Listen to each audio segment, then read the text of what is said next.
All right, folks, so here we are on day 2 of our mobile tire van, or our sprint towards the end of getting this mobile tire van ready by the 15th of September.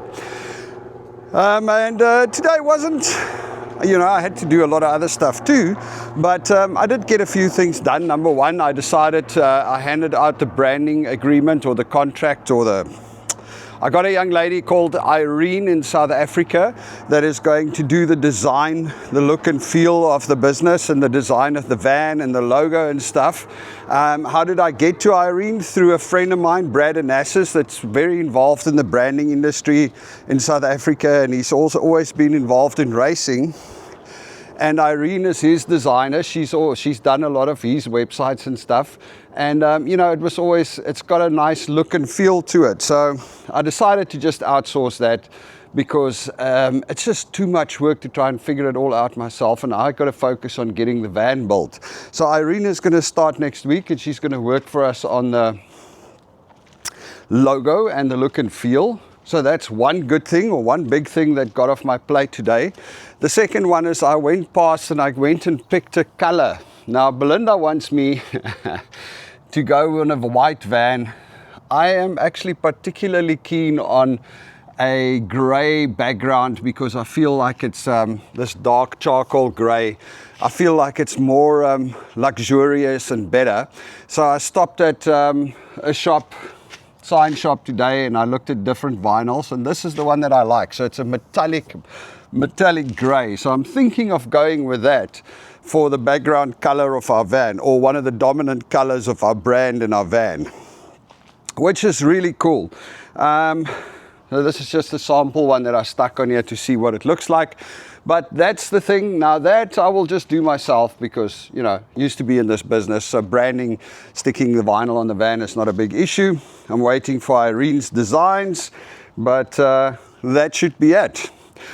The biggest thing that I did today, before I get there, let me actually tell you about how this works. Anyway, so I posted the video yesterday, and then this morning I get called by another friend of mine, Carl, that I know from South Africa, and he lives in Minnesota now, and he is a SolidWorks design expert, and he's also a bit like me. We used to work together oftentimes building weird things in South Africa, like ramps to take race cars onto stages and things like that. Absolutely solid guy. And he works in Minnesota, and he called me this morning and he said, "Hey dude, I watched your video, I love the idea, let me know if you need help." So that is going to help me a lot with getting the plans figured out, because my biggest headache, to be quite frank, has always been this. I need to fit that tire machine into the van right over there. So it's supposed to sit on the back end because it's the heaviest machine. I mean, that tire machine is 418 kilos or something like that. And it has to be mounted to the truck safely without screwing up the van's warranty, all right? And when I say safely, it's like you have a 400 kilogram machine stuck over there. The last thing you want is if something hits you or you have to come to a sudden stop, you don't want this thing to come through. So you got to mount it. And the floor of these vans, this is a unibody, so it's not that strong. I mean, it's strong, but it's not that strong. So from everything that I read online, you can just bolt it through the floor with flanges at the bottom.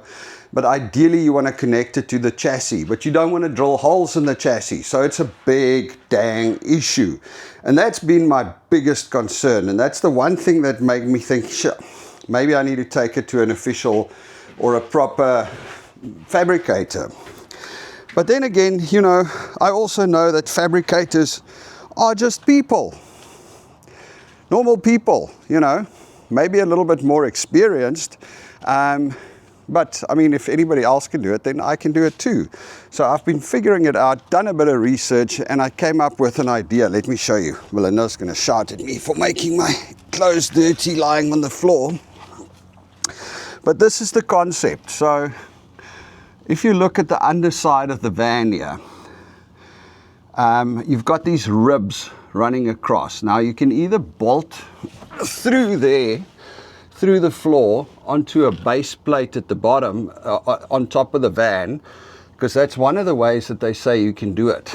But then I realized that there's holes over here that's got nuts in it that's already mounted in the chassis, and it's mounting holes. That's kind of what they are for. So my thought process is, if I take a nice solid channel iron and I weld it so that it goes in almost an L shape. So what I do is I mount it into these two holes over here with bolts. It goes around that and it lies flush against the bottom of the cab, or flush against the bottom of the floor over there, drops down on the other side and it's mounted to there. Then it gives me immense strength upwards, because in other words, if I bolt the machine to that, in order for that to rip out, it basically has to pull these, it needs to bend the chassis. And if I use a nice 100 by 50 by 6 millimeters channel iron, that is more strength than I could ever need.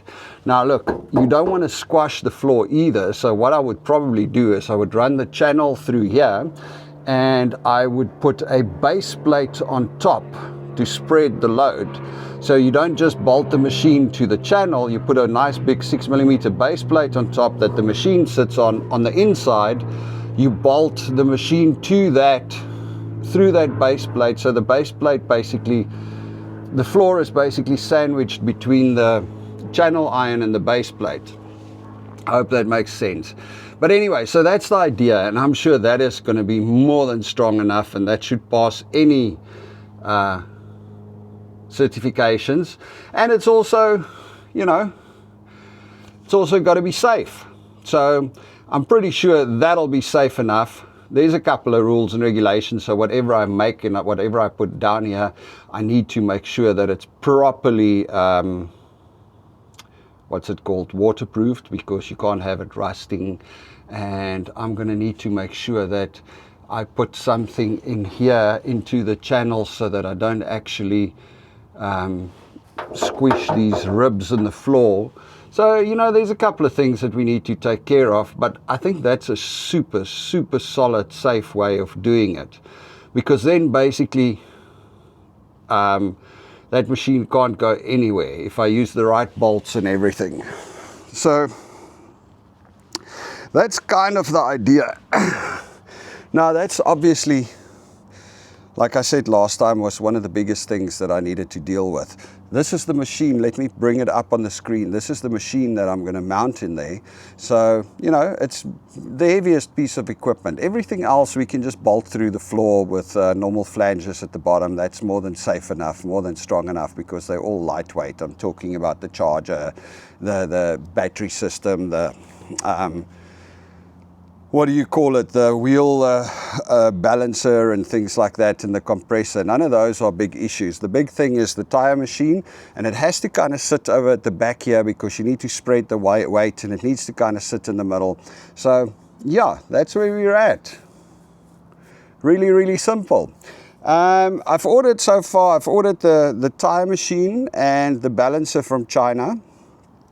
I've ordered the compressor from the US because I want to get a silent compressor. I'm going to be working in people's driveways. You don't want something that's very noisy and loud.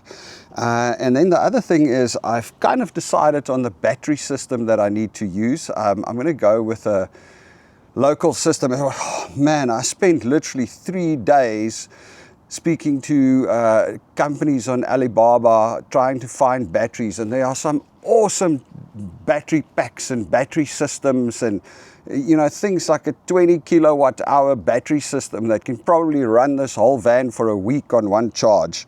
There's some really cool stuff out of China, out of Alibaba, but the problem is that the shipping times for them are just way, way, way too long. And the thing is, I can't send them express because express goes on a flight, and they do not necessarily like huge lithium battery packs on aeroplanes. It's a risky thing, so that pushes the cost through the ceiling. So what I'm going to do is I'm going to go with a local system. I'm going to order that.